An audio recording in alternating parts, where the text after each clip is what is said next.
my screen, my slides now, so you can see me clearly. But can everyone hear me clearly, just to be sure? Loud and clear.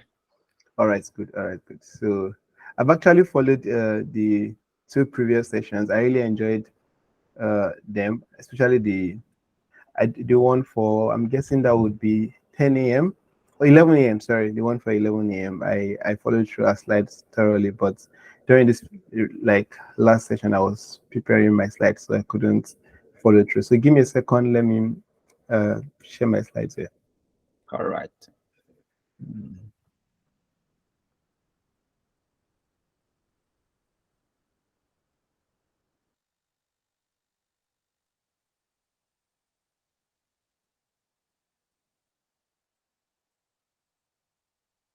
All right. Okay. Can you see my screen now? I see it coming up. Okay. Yeah. All right. All right. Okay. So I think we're good now. All right, everyone. So my name is Michael Oladele. I work at Cowrywise as a growth product marketer, and I'm guessing the good people at CLA have brought me here because I was part of the team that built the Cowrywise Campus Ambassador program. So I'm going to be walking you through that process and giving a very clear example of how you can build communities for product growth. So yeah, are we on the same page? Yes. All right, cool. Okay, but before we proceed, I actually like want like maybe someone to just give me like a little bit of what they've learned from the previous sessions, because I saw that during the the first session, the 11 a.m. session, there were a couple of questions, but the last one I didn't stay around for the questions. But does anyone want to just drop a tip before we proceed? Just one thing that you learned from the previous session. Anyone exactly. Waiting.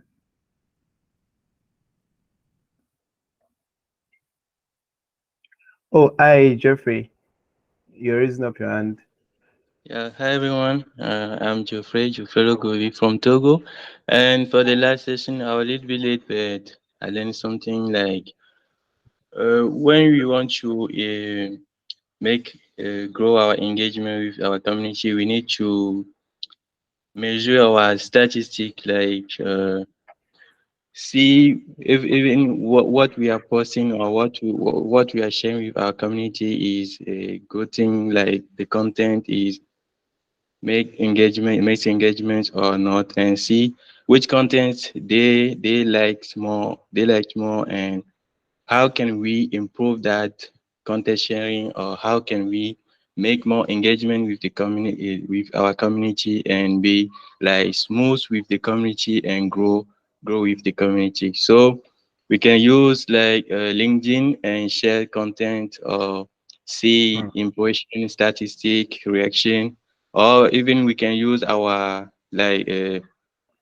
WhatsApp chat and see how they are engaged with us, and see what's going on, and what can we plan for the next time. So that what I learned from the previous session, Chris.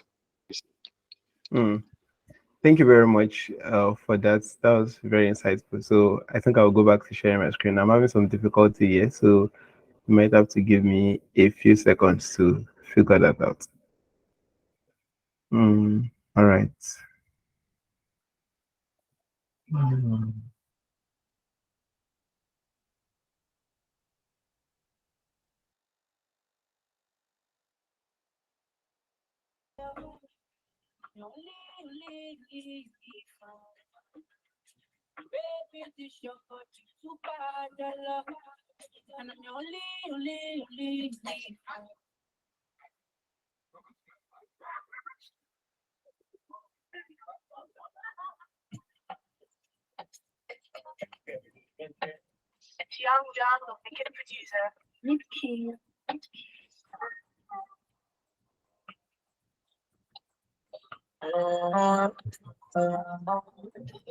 So the of Afro, I'm sorry.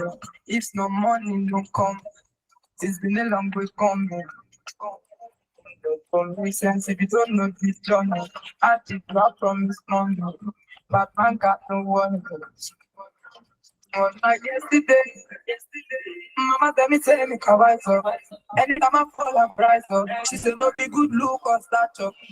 On this stuff anyhow we I got sweat my face, can't run across me, just stop me. I never stop at this.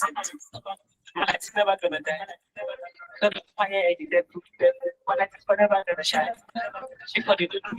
right, can you see my screen now? I think we can proceed now. You just unshared. We didn't see it again. Okay. All right, so are we good now? Yeah. All right, thank you very much. Thank you, and thank you for the music too. Okay, so my name is Michael, and as I mentioned earlier, I was part of the team that built the CarWise Ambassadors community. So for those who might not know what that is, CarWise is a wealth management company in Lagos, Nigeria. So what we do as a company is to help Nigerians build wealth. So we do this by helping them invest in mutual funds and helping them save their money. So it's very simple. So when we started, we employed a very organic approach to marketing. So getting people to read about financial education and let's see what they can do with the knowledge that they have. So in 2019, I'm giving this rough background so you can have an understanding of why communities matter. In 2018, rather, we started the first CarWise Ambassadors program, the community, but we couldn't scale it, so we had to close that down. Then we had another community in 2019. I'm not sure many people know this, but we also couldn't scale that, so we had to close that down. So the final community that has been thriving since 2021 was the one that I founded with a colleague of mine then. Her name is Oye. So we started the Campus Ambassador community with 600 members, and now we have about 10,000 CarWise ambassadors. So the question is, how do you build communities like this? How do you build communities for product growth? And the answer to that is value. So I will be starting with this. Value is the secret to building communities for product growth. So let's proceed. So building a community begins with providing value. Once you understand this, you're on the highway to creating an engaged community that will drive product growth.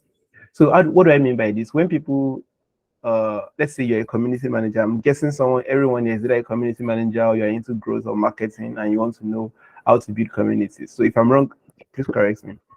What we do when we create a product is to help people solve their problems. So for example, people have problems with building wealth, so CarWise helps you to save and invest your money. Now the question is, how do you get people to know that there's a solution to their problem? Because it's one thing to solve a problem, it's another thing for people to be aware that their problems have been solved. So that's where marketing comes in. That's why people do articles, they send emails, they do paid ads on Instagram, just let them know that, hey, we have a solution to your problem. So another way to grow your product, another way to help people to know about your product, about your company, is by building a community around your company. And that's what we've done with the CarWise Ambassadors community. So I mentioned that I mentioned here that building a community starts with providing value. So the first thing is, how do you provide value for the people that you are bringing together? When most people think about building communities, they are like, oh, we have this product, let's get people together and start talking about it. But it doesn't work that way because that's to be a two-way street. So you want people to talk about your products, good, but what are you giving them in return?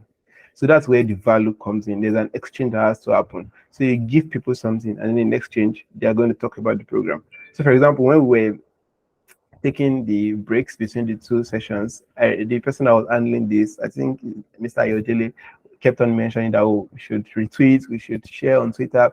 And the reason why you can see that is because we just listened to a session that has impacted us. We've learned one or two lessons. So he has given us value through this summit, and then we in exchange can give value, which is publicity on Twitter. So that's how communities work. You give something and then you get something in return. And in this case, I mentioned that you get amazing testimonials like this. So this person is saying, my goal of living the comfort of my home is to return home satisfied and fulfilled. Attending the CarWise Campus Ambassadors Hangout last weekend was home away from home and minus Lagos traffic. I was fulfilled and satisfied. So this is a LinkedIn post that I just cropped out, and the person also mentioned our CEO and how happy they are. So this is what giving value looks like. We give this community something, and then in exchange, they give us something. So we're going to get down to how you define value, how you get your community set up. I wanted to just give this introduction so you know that when you're learning about communities, you're not just learning about how to get people to do what you want. You're learning how to serve them, how to give them value in exchange for them doing what you want. So yeah, let's proceed to the next slide. So, I mean, this is a little bit more about the result of giving value. So this person says, I've been given 10 minutes to speak about career-wise at church today. Children of God must know how to save, preach career-wise. Okay, so I mean, this is one of our ambassadors who is actually happy that they get a chance to talk to people about career-wise. So this is not something that we can obviously do. We can't tell people that, hey, everybody start entering your religious organizations, go to your place of worship and start telling people about career-wise. But if we build a community around our products and these people are loud and they are visible, people can reach out to them and say, hey, I know you talk about CLA a lot. Can you come and talk about communities in my church, or can you come and talk about communities on my campus? That's how to build a community around something and then expect that they give you value in return for what you give them. So let's move on to the next thing. How do you achieve something like this? So yeah, let's dive in. So the first thing is defining value. It's very easy to say, oh, bring people together and then you start doing something. Most people are going to come together. If you create a Slack community, for example, and say, oh, this community is for people who are into marketing or for people who are into product design, you most likely see 1,000 people join, you most likely see 500 people join, or even 100 people join. It's free, right? So why not join? But to have an engaged community, that's a different ball game entirely. So the first thing you need to do if you want to have an engaged community that is going to drive product growth is to define value. So I mentioned that you have to understand your audience. Value is defined by the needs and desires of your community. Get to know your target members and identify what matters to them. So I'm going to be using career-wise as an example a lot because that's what I'm familiar with and that's the community I've built from the ground up. So if you have any question as regards how to build your own community that is not very peculiar to career, similar to career-wise, you can let me know at the end of the session. So the first thing is understanding your audience. As career-wise, we wanted to build a campus ambassador community, meaning we wanted to reach out to people who are very young. We're talking people who are between the age of 18 and 24. Most of these people are in universities, they're in polytechnics, they are in colleges of education and everything.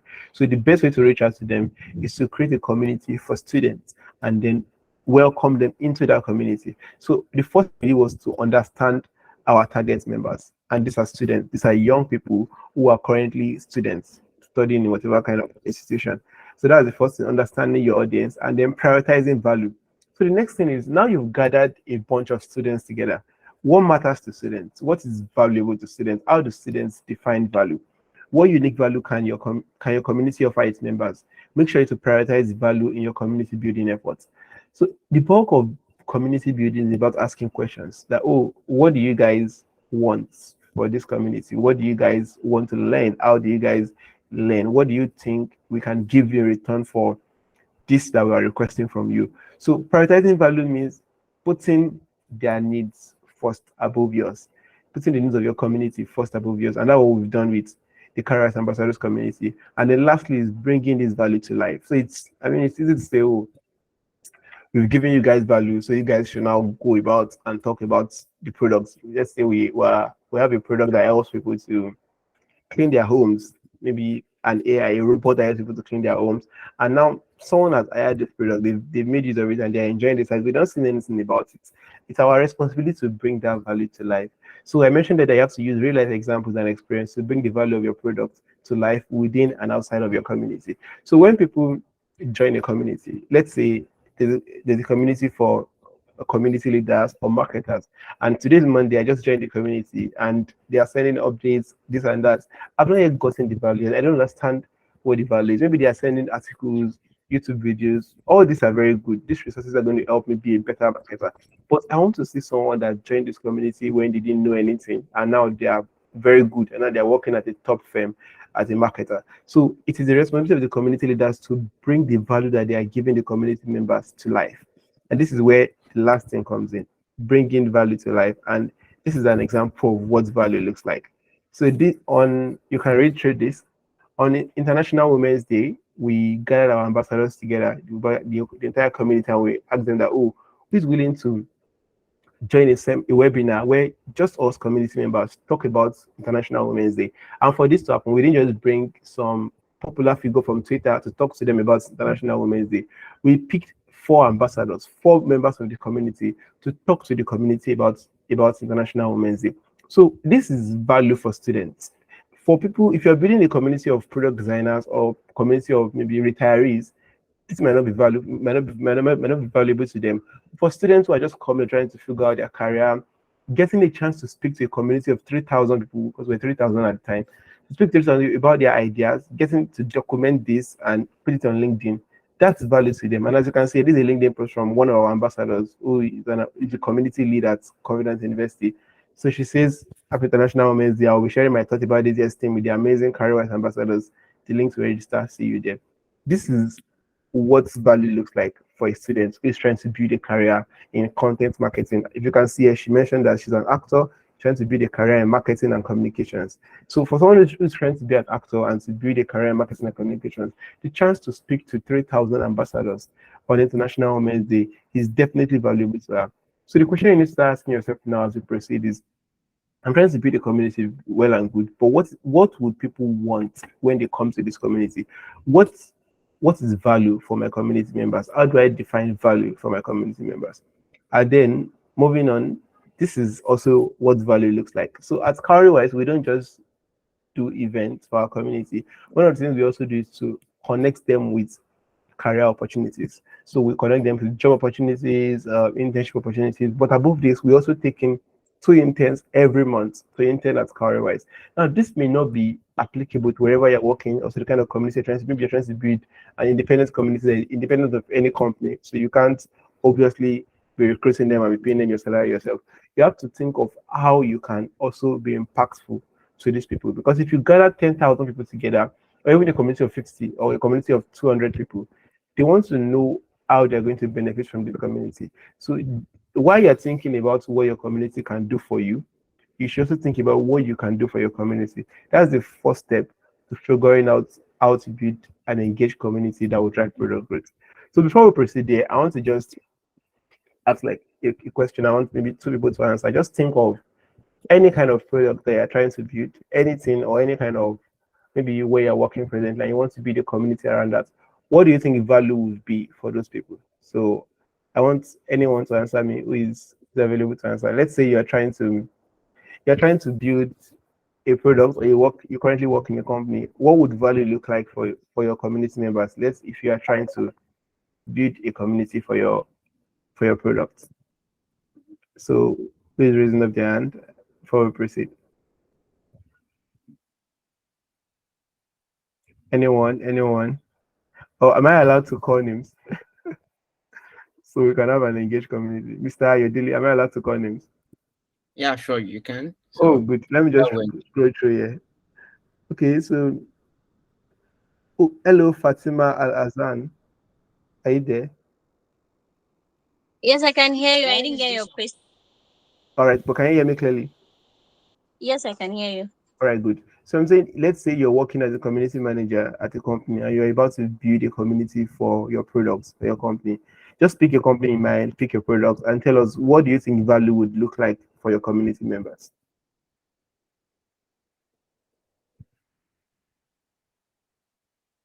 Okay. The Fatima, why value you I am think? offering them, right? Yeah. Why you think about that? Mufokwe follower raised up her hand, so I think we can take her first, and I will come back to you later. All right, Hello, no problem. Mufokwe follower.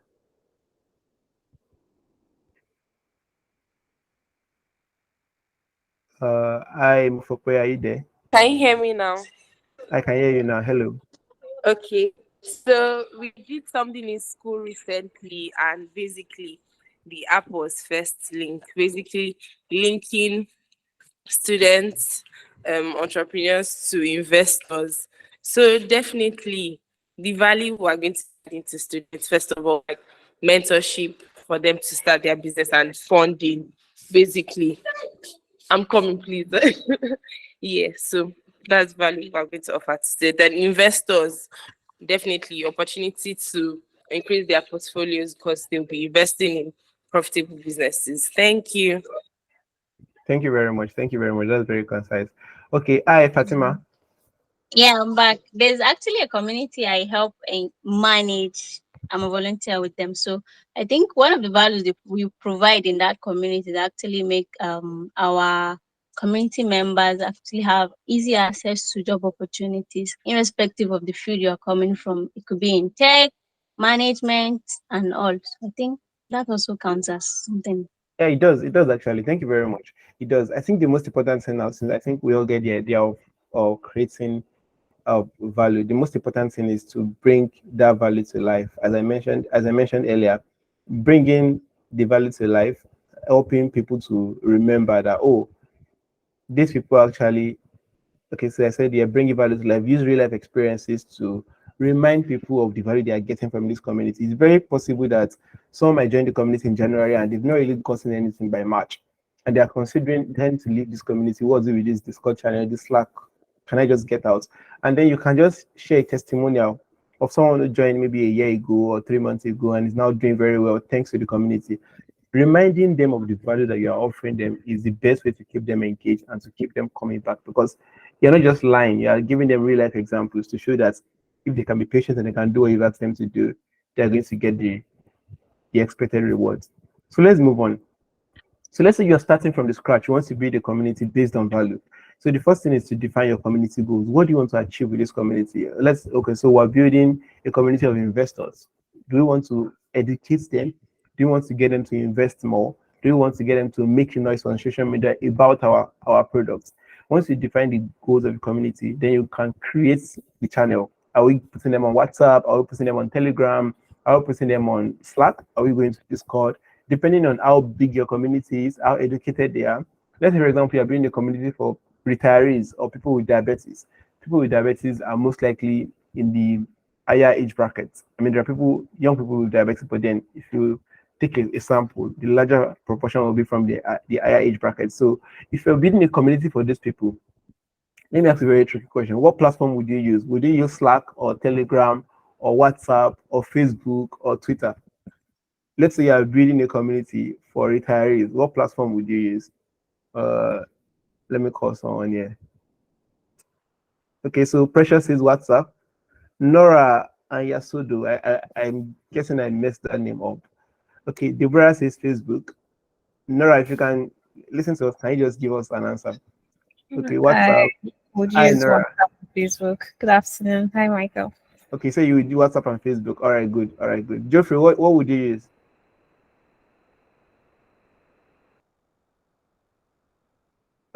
I'm not sure Geoffrey can hear us. So Grace says she's going to use WhatsApp too. Okay, Geoffrey, we can hear you clearly. Yeah. Okay. Yeah. I can use Slack, but I don't know if the members are not huge, like enormous number. I can move with Slack, but I can use Telegram first. With Telegram, I can manage easily. And are you sure? These people are old people. They are retirees. People with diabetes. Okay. Yeah, I mean, you have to consider that. Thank you. All right, cool. Slack is a very good option if you're building a community, but if you're building a community of people who are just getting used to sending emojis and stickers, you might not want to use Slack, because they're going to just abandon the app. They're going to say, oh, I can't see myself, I can't see my message, I'm seeing notifications, but I can't see where they are. Even young people find it difficult to use Slack for some time. So not to talk of people who are in the older age brackets. So I think the correct person here would be Deborah says Facebook. That would be very correct. A lot of the older generation are on Facebook. I don't know what they're doing there, but they seem to still enjoy the app. So yeah, you can find them there. And then WhatsApp too. I mean, they're always on WhatsApp sending broadcast messages and everything. So if you're building a community, you need to also figure out your audience and then use that to get an idea of the kind of channel that you're going to create. That is very, very, very important. So you define your community goal, I said that already, then create your channel, develop your community identity. So you've built a community now of, let's say, people who are struggling with diabetes. So what identity do you want them to carry? Do you want them to carry identity of hope, that there's a way you can get out of this if you do this? Do you want them to carry an identity of the power of science, that science can bring solutions to your problem? It depends on your goal. At Kawariwise, the kind of identity we're trying to build for our community is a generation of students who are passionate about money and career. It's very important. We keep saying it over and over and over again, because if you don't remind your community members of their identity, they will most likely forget. It has to be in the ethos of the community. You have to always help them to remember that as they join this community, they are joining a community of maybe marketers who are about to like break into the tech ecosystem or about to go for global opportunities. It's very important that you develop your community identity and then you build in line with that. Now I mentioned here that you have to stick with your goals.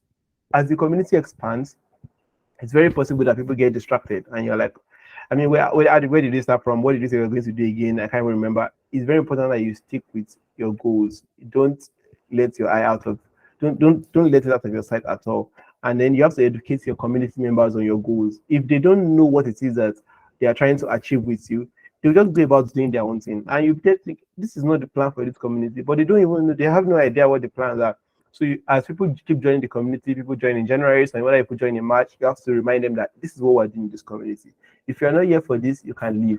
When we started the Careers Ambassadors community, we had people coming in and saying, you people are not paying us. I want to make money, all those kind of things. People like that are obviously not our target audience. So you have to let them know, oh, this is not a money-making community.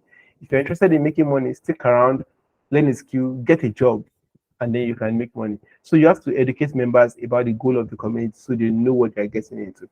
So the next thing now is engaging with your community. So I mentioned earlier that you can organize meetups and events, keep the community engaged, provide support for them. So this is a testimonial from one of our ambassadors on Twitter that says, I went for the Careers Hangouts yesterday and it was amazing. We learned about networking, how to network effectively. We also played a very fun and interactive game that was in itself a means of networking. So this says a lot about building a community that thrives on engagement. I mean, how else can you get like testimonials like this? If you bring your community together and you don't engage them, you don't organize meetups, whether virtual meetups or physical meetups for them, with time they're going to get distracted. They're going to maybe start leaving, start looking out elsewhere. It's very important that you keep your community engaged.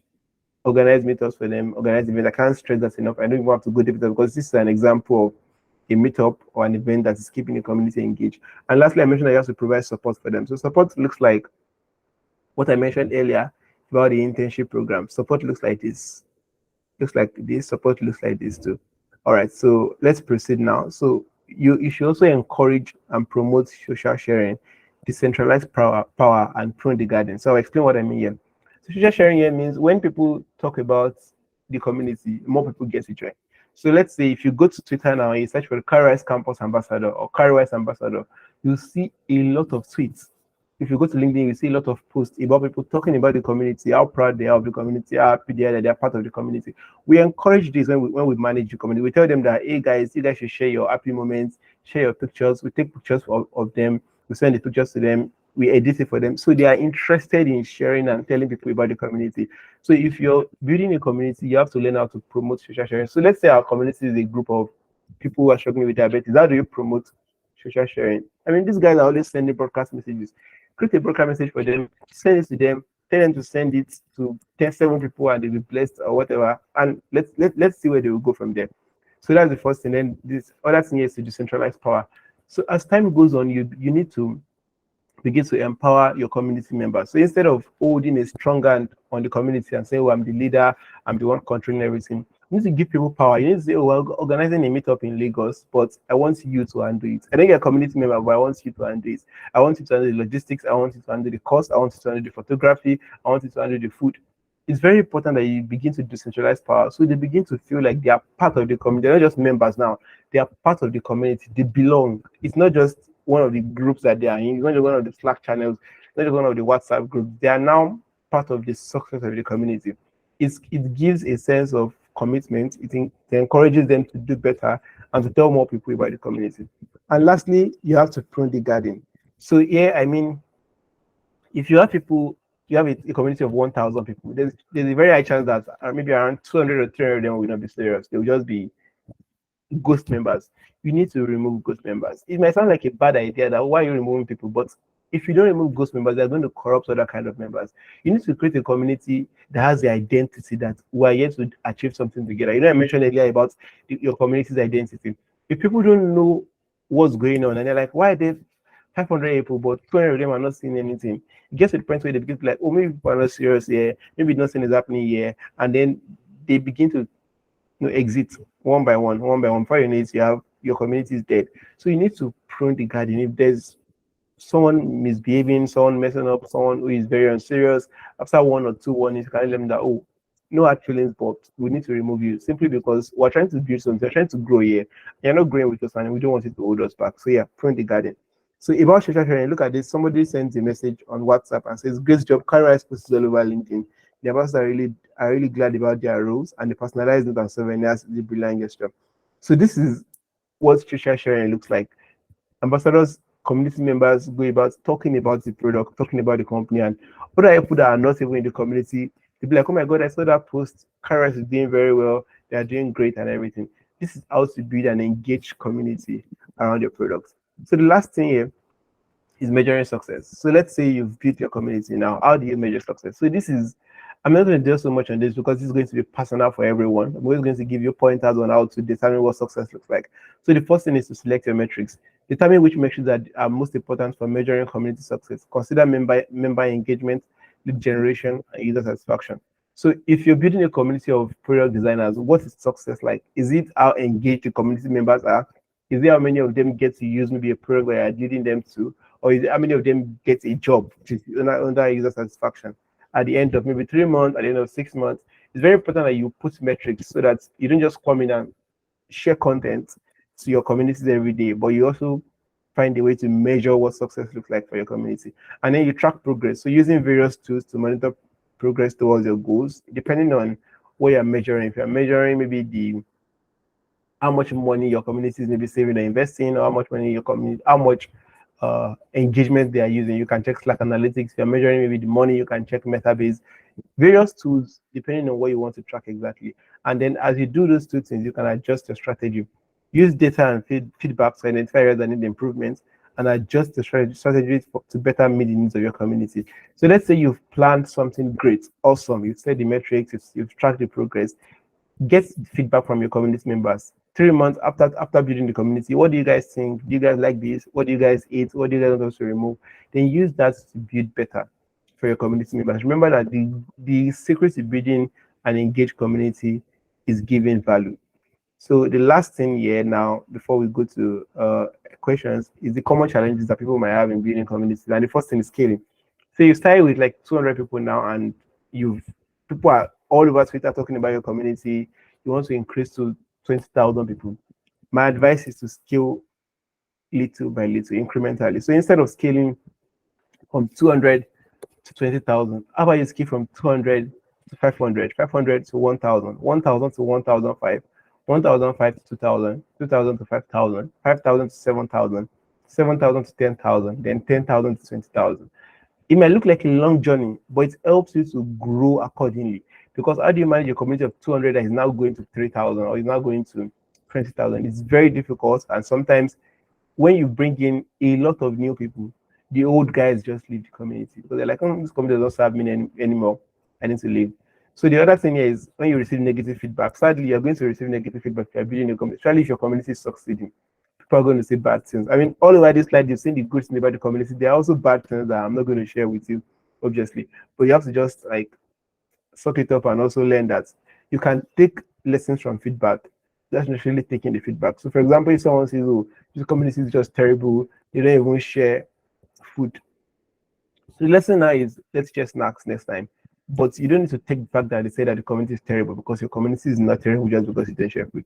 So when you see that members are dropping over this third challenge, it's probably as a result of the fact that you've not pruned your garden. If you've pruned them already, people that are dropping off are most likely not going to drop off. And then if you also engage user feedback, get feedback from your members, you're going to be able to fix the problem of drop off.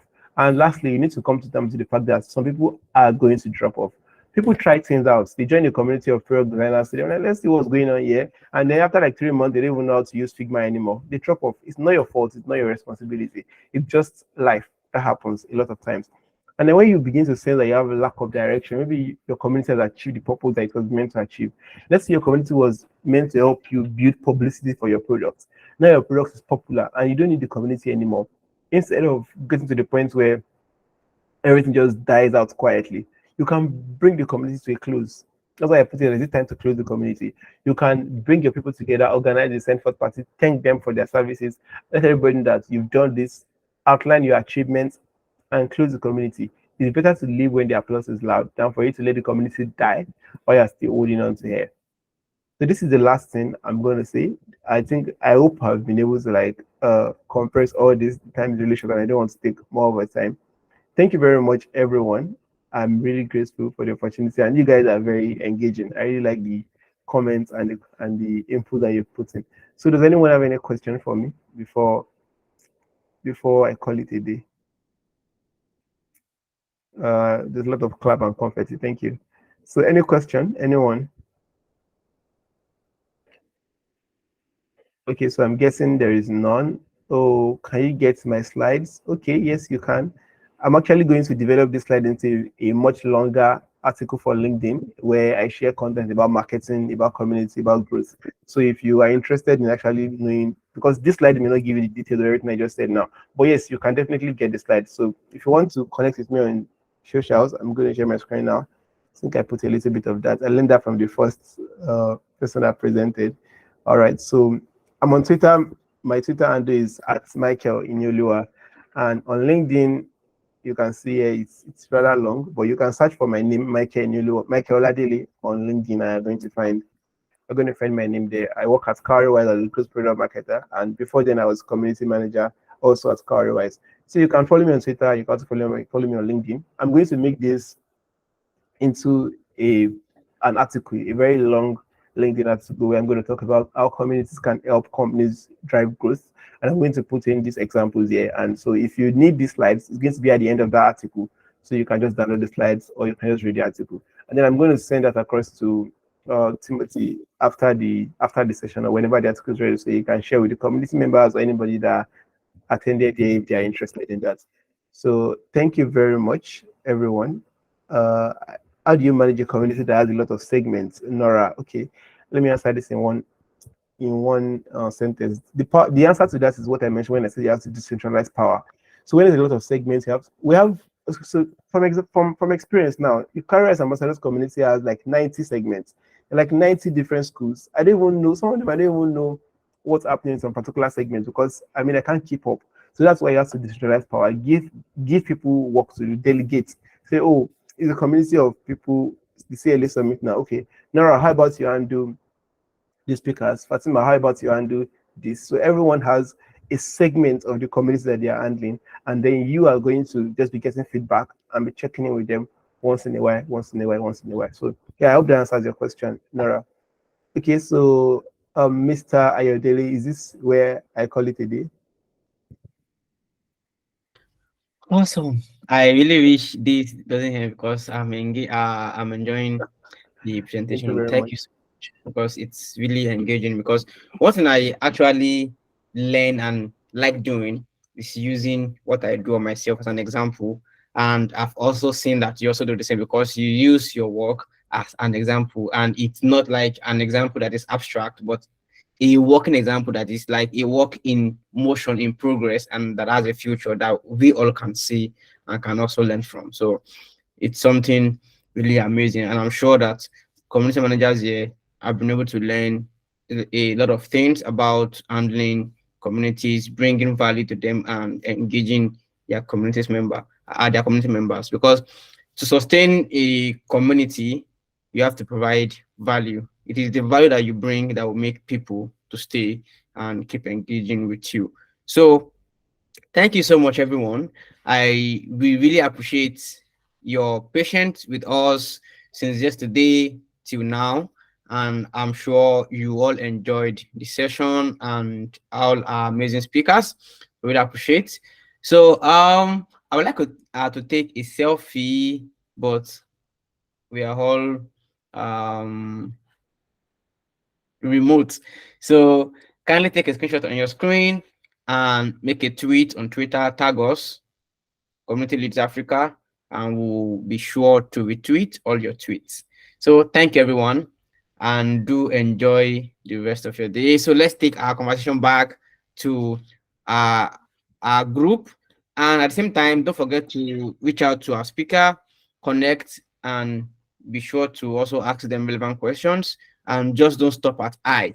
So thank you very much and enjoy the rest of your day.